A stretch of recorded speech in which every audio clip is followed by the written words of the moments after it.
All right, serious question. Des Moines or Salem? I think it's hot when a guy picks Des Moines. No way. Salem all the way. So, which would you rather have? The USS Des Moines or the Salem? Let's find out with Ripper. Hold the line, make the last stand.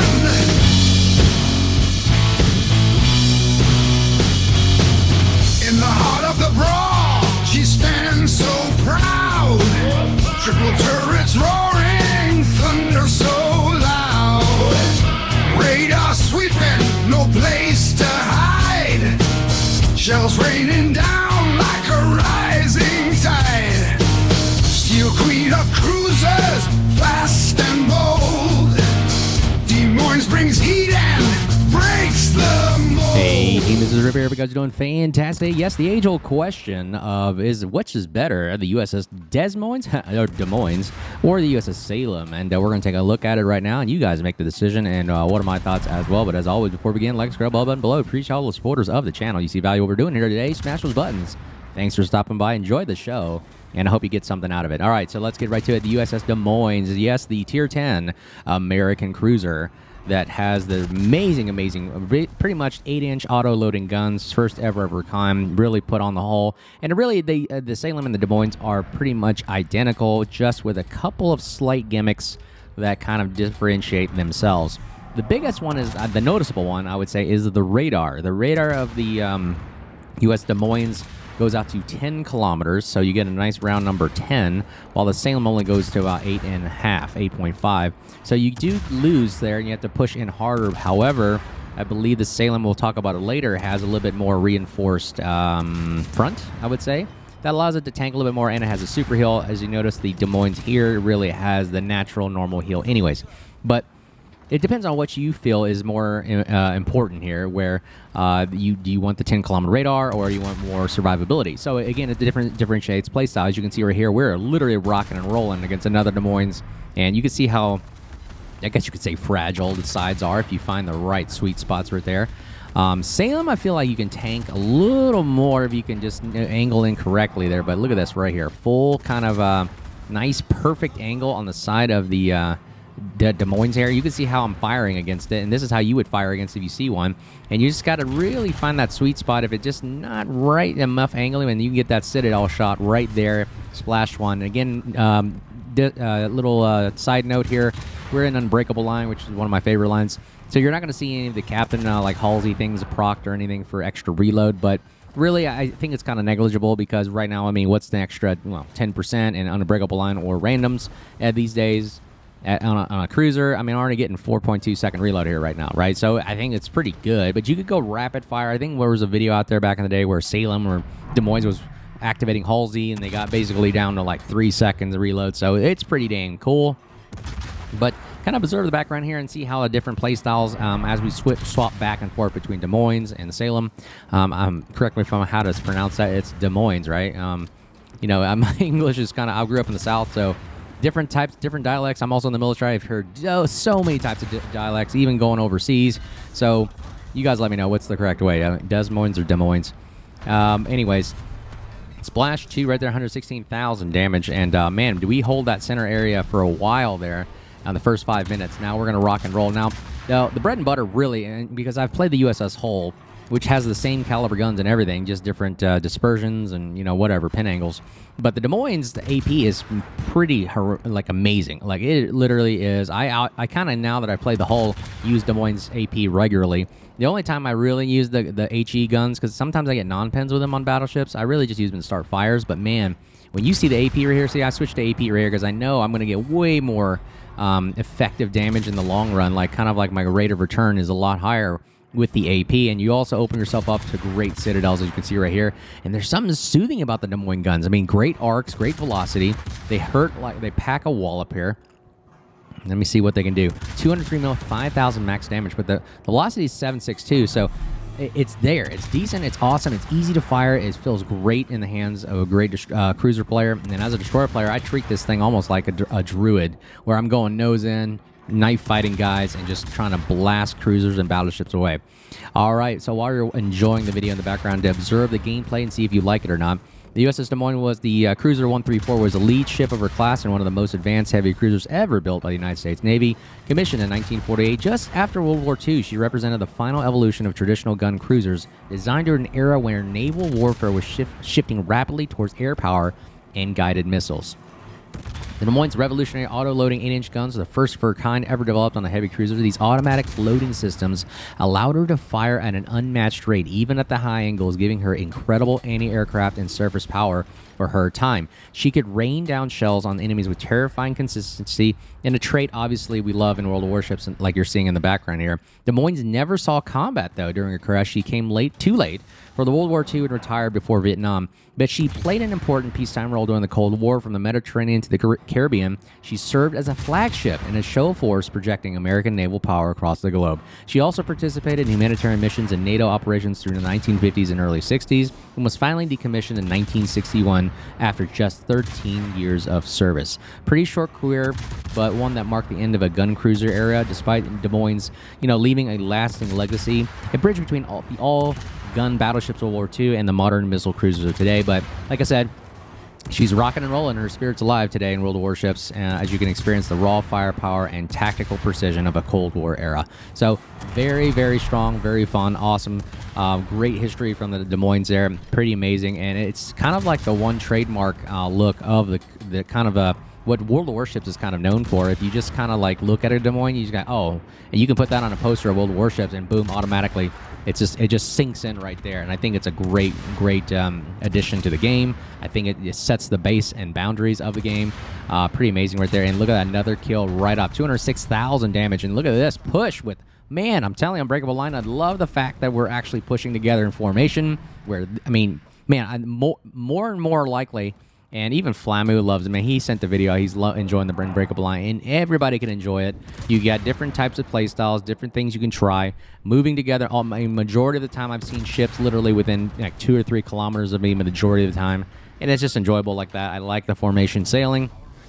In the Air Force, I love flying formation. I thought it was the coolest thing. Probably one of the best times in pilot training and, flying heavies as well. But anyways, let's get back to the action. We're now holding 2 spots. Now, you would argue, like, well, does the 10-kilometer radar really help me in this regard? If there's no destroyers, really, then yeah. But, I still like having that 10-kilometer just in case you need it. It's got the standard hydro as well. I believe Salem also has the hydro to detect, incoming fire. I believe, right? No, it doesn't.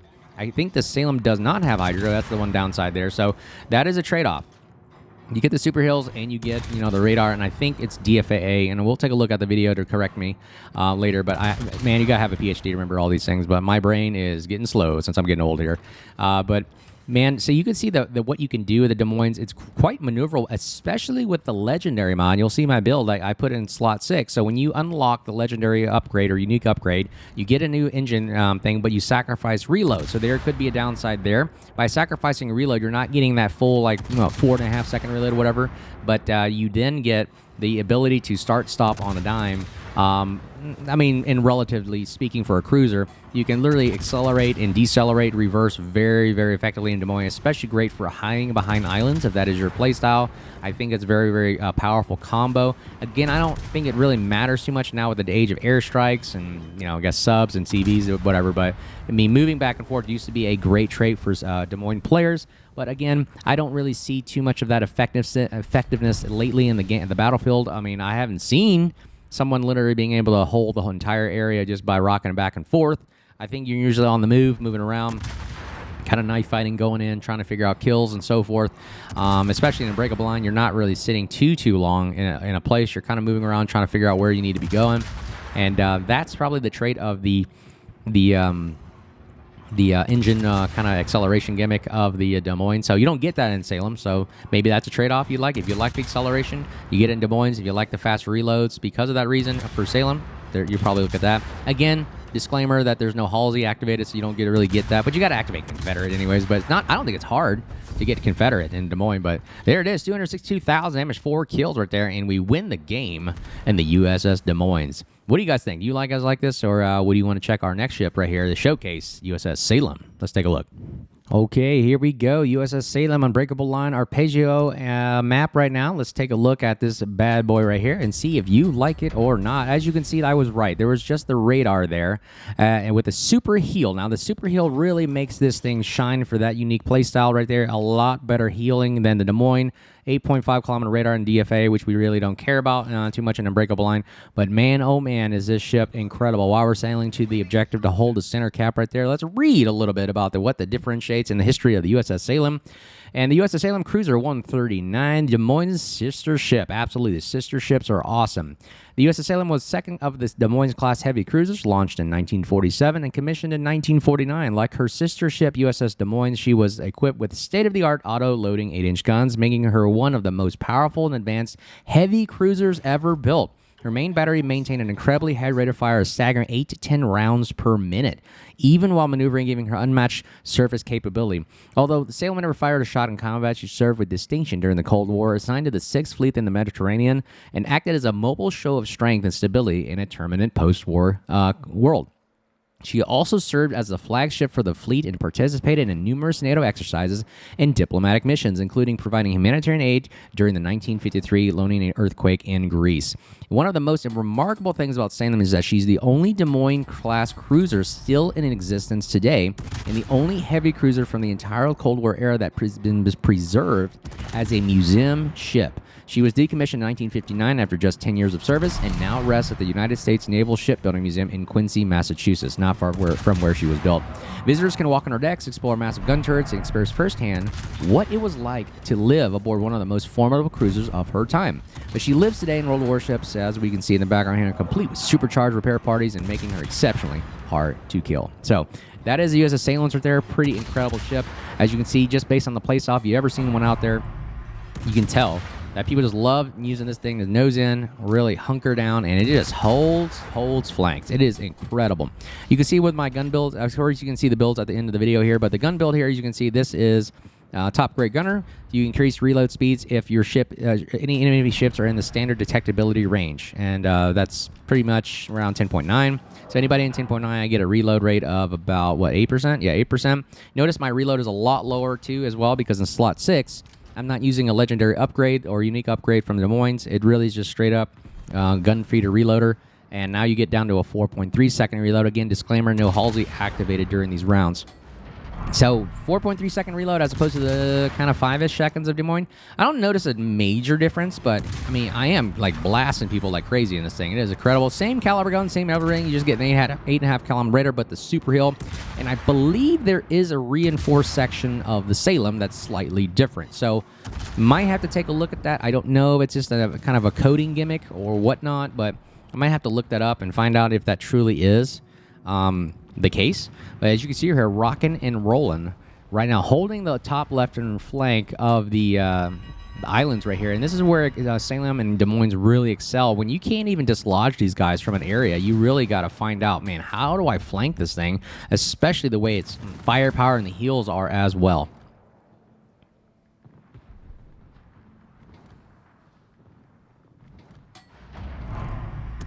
All right, he's peeking. GK's peeking around the corner, just waiting for him.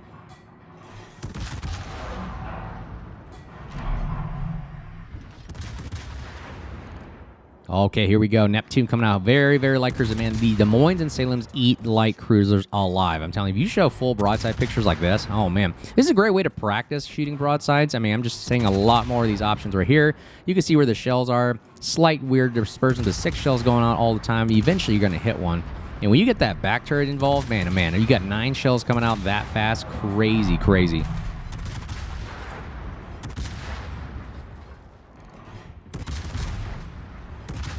And there it is. Splash 200,000 damage already. Oh, nice. Look at this. Nice broadside Montana. Holy crap.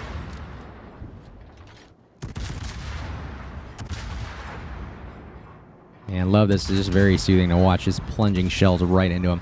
Now, here we go. We're exposing a little too much more broadside. Again, the bow can be overmatched, of course, by those big 510 caliber guns, 510 millimeters. So you got to be very, very careful. There is overmatch sometimes, so you can't just, you know, nose in. But again, I find that Salem is really difficult to kill if it's nose in. You got to break the turrets. So if you are in the nose in knife fight, you basically have to just take out the guns because then you eliminate the firepower. So I recommend that. It works for me a lot of times. And if I'm that close in, I aim straight for the turrets because my 2 or 3 millimeter guns are capable of breaking turrets. You just got to find when that moment is right, break them, and you reduce the enemy's team to kill you. So then you can use the rest of the time to kill them.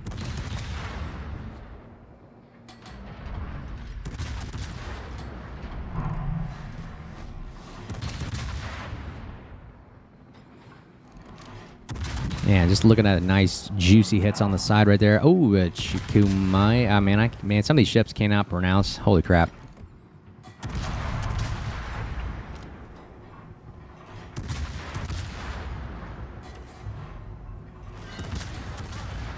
All right, here we go. Broadside light cruiser. Oh, man, look at that. Oh, gosh, feels so good when you see that Citadel thing tick up. There it is. Splash 3. Amazing right there.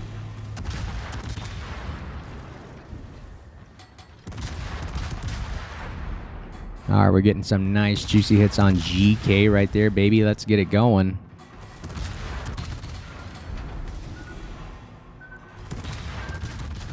Uh-oh. Come on, get out of the... Ah, we got hit by the torpedoes. That was unfortunate. See, that's sometimes when you poke your head out too much, and you just get rocked. And we killed a battleship. Splash 4, 204,000 damage. I'm telling you, you get consistent damage in this mode with the ability of the Des Moines and Salem. I'm getting, like, really amazing games. And really, it's because you're sitting there being able to be an unpenetrable, immovable force.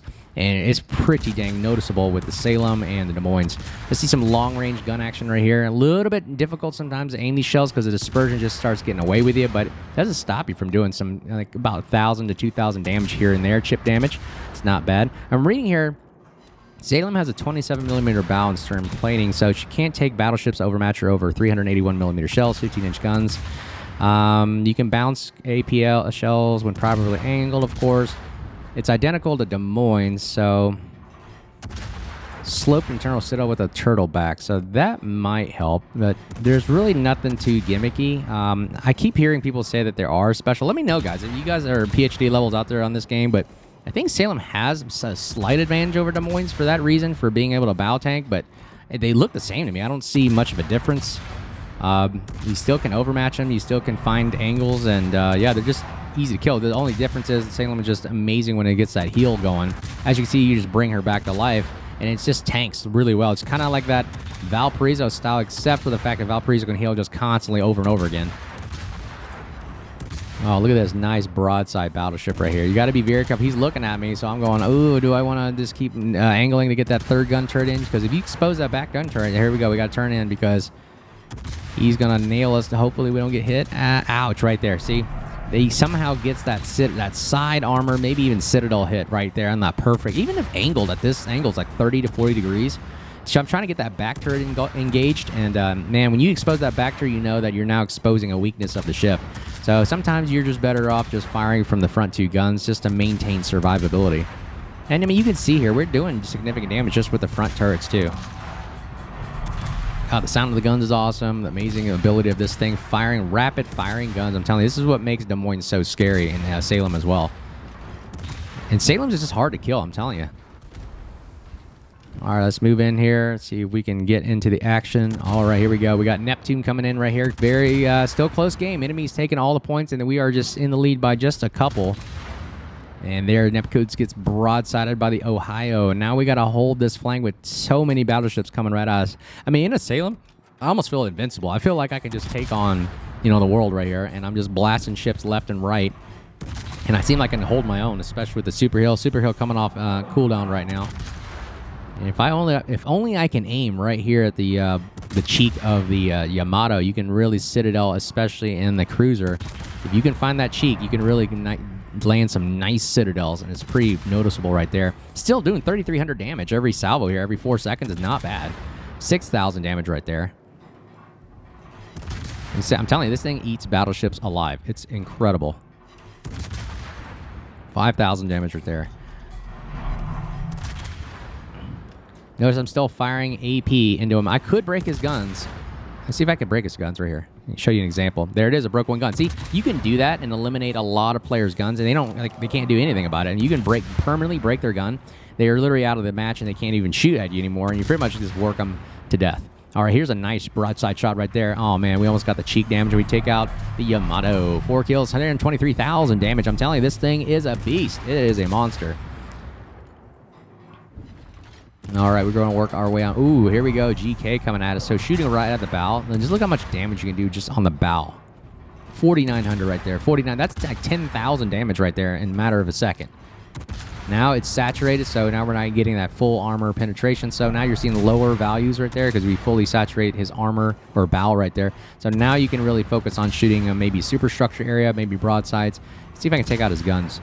3,000 damage right there. He's still doing damage shooting the guns.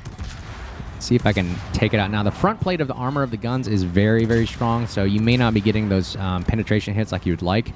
Notice I'm bow tanking right now with the GK, ladies and gents. I got the heal popping right now. Look, bringing me back to life. And he's just gone, I'm going to give up. I don't want to deal with the Salem right now. Look at that, tanking about 3 ships right now, and this is exactly what Salem is good for. Waiting for reinforcements to come back right now while we're holding the flank. Let's see if we can hold. We're almost here to win the game now. See, we're up to almost 1,000 points. If we can hold the spot and prevent the enemy from capping more, we can really seal the deal in this game. This game is exhilarating. 5 kills, 364,000 damage, 5 seconds left. Can we hold? And this is why it's so hard to dislodge a Salem. Once it's in and dug in, it's like a tick that just won't, you know, like they say in Predator, dug in like an Alabama tick, right? From Jesse Ventura. Anyways. Oh, wow. Look at that victory right there. 5 kills, 300,000+ damage. My gosh. What do you guys think? What is the difference here? Is it the super heals? Is it the gun caliber reload? Is it being able to tank more? The acceleration of the Des Moines? You guys let me know. What do you think? Look, number 1 in the team right there, just by doing that simple thing right there. Over 359,000 damage. So me personally, I would say my thoughts. I like Des Moines for the 10-kilometer radar. If that's your thing, with a great acceleration back and forth, I think I like it for that maneuverability. But Salem really is the best at tanking, in my personal opinion, now in today's World of Warships. And kind of what you're doing there on Unbreakable Line, I think Salem is great at surviving. So it depends on if you're aggressive, Des Moines, if you really want to, you know, sit and hold a spot, I think Salem is incredible for other reason. But hey, that's just my thoughts. What do you guys think? Let me know in your comments below. Thanks for stopping by. Bill will be at the end of the video. And as always, if you see me out there, make sure you say hello. Take care. Cheers. She's meant to steal, but she don't.